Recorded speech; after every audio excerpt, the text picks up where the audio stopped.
လေ့ကျင့်ခန်းတွေလုပ်နေုံနဲ့ကျန်းမာတန်ဆွမ်းပြီးကိုလိုချင်တဲ့ body ကိုရနိုင်မှာမဟုတ်ပါဘူးဒါကလူတိုင်းသိပြီးသားပါ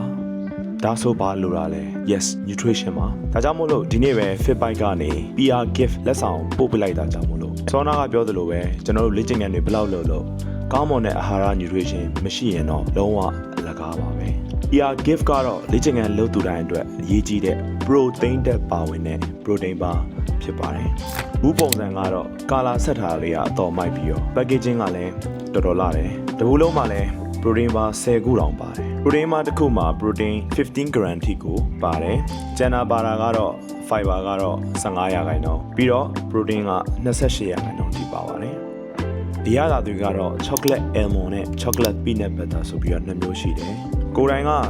chocolate ကြိုက်တဲ့သူမို့လို့နှစ်ခုလုံးကတော့စိတ်ဝင်စားစရာပဲ။ကဲအရင်ဆုံး chocolate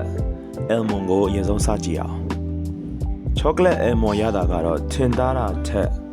chocolate ရတာပိုထွက်ပြီးစားကောင်းနေတယ်နည်းနည်းလေးချိုတယ်လို့ခံစားရပေမဲ့တကြားပါဝင်မှုမရှိလို့ရေးထားတာကြောင့်မို့လို့စိတ်ချလက်ချစားလို့ရပါတယ်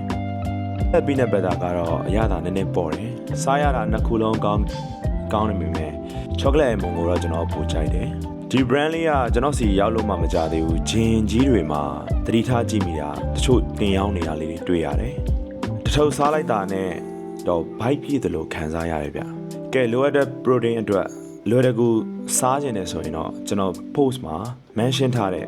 page ကနေဝင်ရောက်မှာယူနိုင်ပါတယ်ဆိုတော့အားလုံးကျေးဇူးအများကြီးတင်ပါတယ်